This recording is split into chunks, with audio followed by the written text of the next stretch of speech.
Dear friend, आप सभी का बहुत बहुत स्वागत करता हूँ रेखा इंग्लिश यूट्यूब चैनल में। तो जैसा कि हम लोग टेंस अभी पढ़ रहे हैं, तो आज हम लोग प्रेजेंट इंडेफिनिट टेंस यानी कि सिंपल प्रेजेंट की बात करने वाले हैं। तो सिंपल प्रेजेंट मतलब क्या होता है, यानी कि present indefinite tense.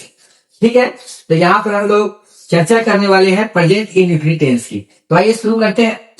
Present indefinite tense के बारे में सबसे पहले आपको इसका डिफिनेशन जानना जरूरी है।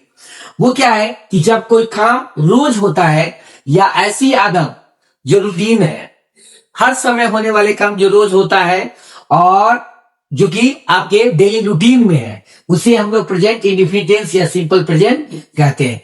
ठीक है, अच्छा, इसके बारे में आप एक चीज और भी आपको जानना चाहिए कि प्रेजेंट इंडेफिनिट टेंस के लिए इसको पहचानना सबसे बड़ी जरूरी है कि पहचान स्टूडेंट को इसकी पहचान के लिए थोड़ी सी पहचानने में प्रॉब्लम होती है। तो यहाँ पर इसका पहचान आपको ध्यान में रखना है। क्या चीज, इसका पहचान क्या होता है?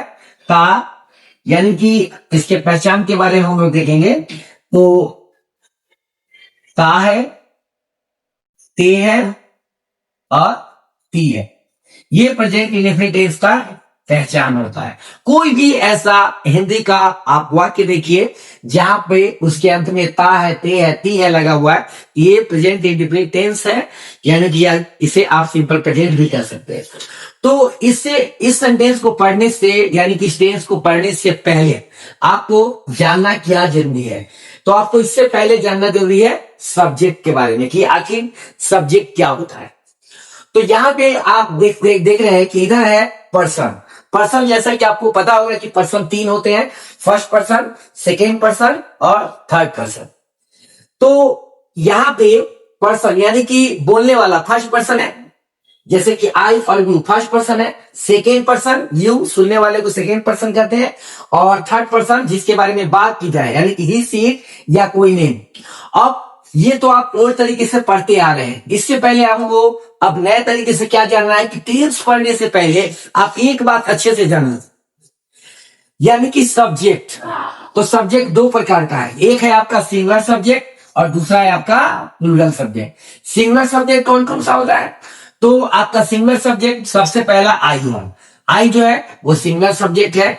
और ही, सी, इट या कोई नेम, इन सभी को सिंगुलर सब्जेक्ट कहा जाता है।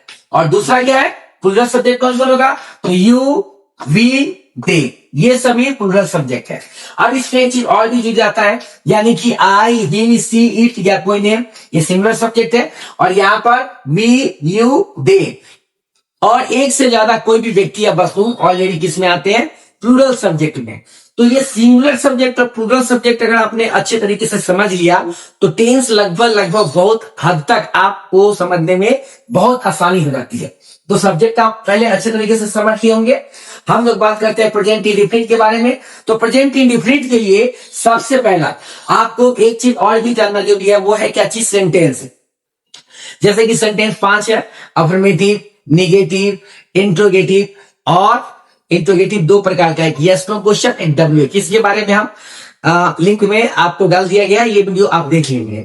तो यहाँ पर हम सबसे पहले प्रेजेंट इंडेफिनिट की बात करेंगे अफर्मेटिव सेंटेंस की। ये किसका आ जाएगा? अफर्मेटिव सेंटेंस का ट्रिक्स यहाँ पर आप देख लीजिए कि अफर्मेटिव का स्ट्रक्चर देखते हैं। पहले रहेगा क्या चीज? सब्जेक्ट, उसके बाद रहेगा वर्ब का। यहाँ पर वर्ब का फर्स्ट फॉर्म, यानी कि इसको आप बोल सकते हैं V1, और दूसरा आ गया आपका क्या चीज? V5, समझिए, और ऑब्जेक्ट V1 या V5। अब यहाँ पर एक बात और भी आपको जानना जरूरी है प्रेजेंट इंडेफिनिट के लिए, यानी कि इसके लिए रूल्स क्या है? अगर सब्जेक्ट सिंगुलर है तो वर्ब भी सिंगुलर होगा, अगर सब्जेक्ट प्लूरल है तो वर्ब भी प्लूरल ही होगा। जैसे कि कहने का मतलब, यहां पर आप देख रहे हैं कि आई, ही, सी, इट, ये सभी सिंगुलर सब्जेक्ट है। तो इन सभी के साथ आपको क्या चीज का यूज करना है? V5। V5 बोले तो ये सभी सिंगुलर सब्जेक्ट है, तो इसके साथ V5 यानी कि सिंगुलर वर्ब हो जाएगा। यानी कि V5 को पहचानने का एक और सिंपल तरीका यहाँ पर है। जैसे कि सपोज अगर आपने बोला गो और यहाँ पर आपने दिया रीड, गो और रीड, जितने के जितने वर्ब होते हैं, जितने भी वर्ब है, वो सभी के सभी वर्ब ऑलरेडी प्लूरल होते हैं, उसे सिंगुलर बनाया जाता है एस या ईएस जोड़कर। इसको पहचानने का एक बहुत ही सिंपल तरीका है। अगर यहाँ पर दिया गो यहां पर दिया है गो, और इसके अंत में अगर आपने देखा कि एस या ईएस अगर लगा हुआ है तो आप समझ जाइए कि ये सिंगुलर है। अगर एस या ईएस नहीं लगा हुआ तो इसका मतलब आप समझ जाइए क्या है, प्लूरल। ठीक है, इसके लिए भी हमने एक प्रॉपर वीडियो आपके लिए रखा है। नेक्स्ट वीडियो में हम आपको उसके बारे में और अच्छे तरीके से बात करेंगे। तो पहले मैं आपको पहचान बता देता हूं कि V1 जितने भी वर्ब होते हैं वो सभी के सभी V1 होते हैं, और जितने भी वर्ब जिसमें एस या एस लगा होता है वो V5 यानी कि सिंगुलर होते हैं। तो V1 हमेशा प्लूरल, और V5 जिसमें एस या एस लगा है वो होता है सिंगुलर। और प्रेजेंट इंडेफिनिट में इसी का बात करना है, यानी कि सब्जेक्ट सिंगुलर होगा तो वर्ब भी सिंगुलर, सब्जेक्ट प्लूरल तो वर्ब भी प्लूरल। अगर यहाँ पर ही, सी, इट दिया हुआ है, ये सभी सिंगुलर सब्जेक्ट है, यानी कि ही गोज होगा, सी गोज, ऐसे बनाएंगे। लेकिन यू प्लूरल है तो यहाँ पर यू जस्ट का था यू गो, जैसे तुम जाते हो, सब्जेक्ट प्लूरल तो वर्ब भी प्लूरल, बस इसी तरीके से। हम लोग यहाँ पर स्ट्रक्चर में देखते हैं कि अफर्मेटिव सेंटेंस में सबसे पहला स्ट्रक्चर क्या होगा, सब्जेक्ट फर्स्ट, V1 या V5, तब रहेगा ऑब्जेक्ट। ठीक है, जैसे कि इसमें यहाँ पर देखिए रूल्स, आप देखिए गोल्डन रूल्स भी यहाँ पर दिया हुआ है, यस या yes only with he, she, it या कोई नहीं, यानी सिंगुलर सब्जेक्ट के साथ वर्ब में एस या यस लग जाएगा। जैसे वह पत्र लिखता है, यहाँ पे हम लोग बात करें कि वह पत्र लिखता है। अब यहाँ पर सब्जेक्ट आप देख रहे हैं कि सिंगुलर है, यहाँ पर हमने रखा ही। अच्छा, अब हमने सब्जेक्ट हमने रख दिया, अब हमें रखना है वर्ब। अब वर्ब कौन है, यहाँ पर मैंने आपको पहचान बताया था कि इसका पहचान ता लगा होता है, ता लिखना, यही वर्ब है। और सब्जेक्ट जब सिंगुलर है तो राइट मीन्स लिखना, तो इसके बाद हमें वर्ब रखना है। यहाँ पर हम रखेंगे ही राइट्स, और ऑब्जेक्ट में क्या होगा, a letter, he writes a letter, यानी सब्जेक्ट सिंगुलर, फिर सिंगुलर वर्ब, और फिर ऑब्जेक्ट हो गया। वे बर्तन साफ करते हैं, यहाँ पर हो गया वे बर्तन साफ करते हैं। और यदि यहाँ पर आप देख रहे हैं कि वे बर्तन साफ करते हैं, और सब्जेक्ट के अकॉर्डिंग आपको इसको आपको खुद बना लेना है। अब ये सेंटेंस आपके लिए मैंने रख दिया। अब निगेटिव सेंटेंस यहाँ पर देख रहे हैं, निगेटिव की बात करते हैं। यहाँ पर अगर आपको यहाँ पर आप देख रहे हैं वे बर्तन साफ करते हैं, सब्जेक्ट क्या है, और यदि प्लूरल है, अब यहाँ पर हम लोग और लाइन बना देंगे दे। अब यहाँ पर सब्जेक्ट प्लूरल, वर्ब प्लूरल, दे वाश बर्तन साफ करते हैं, दे वाश पॉट्स, यूटेंसिल्स आप ऐसे भी डाल सकते हैं, यूटेंसिल्स। ठीक है, वेसल्स भी होता है बर्तन का, तो वे बर्तन साफ करते हैं, दे वॉश पॉट्स या यूटेंसिल। अब निगेटिव सेंटेंस में अगर इसको बात करेंगे तो निगेटिव में आपको एक चीज डालना है, क्या चीज है कि प्रेजेंट इंडेफिनिट में हमेशा निगेटिव बनाते समय डायरेक्ट नॉट नहीं लगाएंगे, इससे पहले आपको लगाना होगा सब्जेक्ट के बाद पहले सब्जेक्ट, उसके बाद डू या डज, तो फिर नॉट।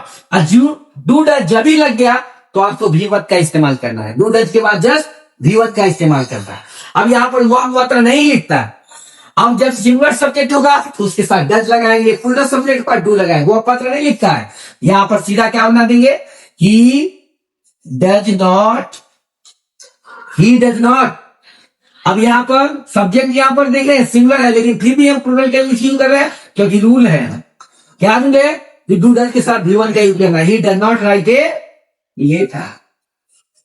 अच्छा, अब इंट्रोगेटिव की बात करते हैं। इंट्रोगेटिव में क्या रहेगा, आपका यस नो क्वेश्चन है, डू डज पहले आ जाएगा, तब सब्जेक्ट V1 ऑलरेडी ऑब्जेक्ट रहेगा।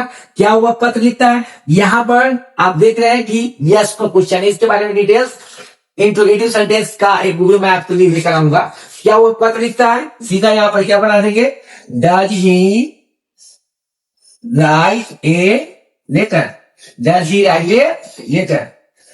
तो इस तरीके से हम लोग स्ट्रक्चर समझ गए होंगे। और अब सबसे बड़ी बात यहां पर क्या होता है कि बिहार बोर्ड के स्टूडेंट के लिए कि आपको इस तरह से ट्रांसलेशन तो एग्जाम में बनाया पूछा ही जाता है, आपको फिल इन द ब्लैंक्स के तौर पर क्वेश्चन, मल्टीपल चॉइस जो क्वेश्चन है वो पूछे जाते हैं। इसका एक सबसे बेहतरीन ट्रिक्स क्या है कि प्रेजेंट इंडेफिनिट में हमेशा प्रेजेंट इंडेफिनिट टेंस को पहचानने के लिए आपको क्या करना है कि आपको ये सब, अगर ऑलवेज हमेशा, नेवर कभी नहीं, ऑफन प्रायर, समटाइम कभी कभी, ओकेजनली कभी कभी, जनरली प्रायर, डेली रोज। अच्छा, एवरी टाइम का मतलब हो गया यहां per day week.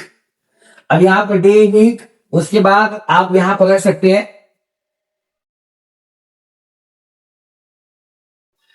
Day week, और उसके बाद यहां पर रख सकते हैं क्या चीज, ईयर। आप यहां पर रख सकते हैं मंथ, एडिशन, ये सब आप डाल सकते हैं। एवरी प्लस टाइम का मतलब ये हो गया। तो ये सब अगर जहां कहीं भी मतलब ऑलरेडी लगा हो, आप इसको हमेशा प्रेजेंट इंडेफिनिट ही समझेंगे, यानी इनमें से किसी के भी आने पर सिंपल प्रेजेंट का प्रयोग होगा। जैसे I go to college daily, daily लगा हुआ है यहाँ पे। जैसे ही always, speaks the truth, Anita often, often लगा हुआ है। काजल समटाइम्स, समटाइम्स यहां पर देख रहे हैं। बस इसे देखते ही आप समझ जाइए कि ऑलरेडी ये प्रेजेंट इंडेफिनिट का क्वेश्चन है। ठीक है, ऑलरेडी ये प्रेजेंट इंडेफिनिट, क्योंकि ये प्रेजेंट इंडेफिनिट टेंस में हमेशा ये सब लगे होते हैं। जैसे कि अगर आपको एक क्वेश्चन बनाना है, जैसे कि यहां पर देखिए, जैसे अगर यहां पर क्वेश्चन दिया दे ऑलवेज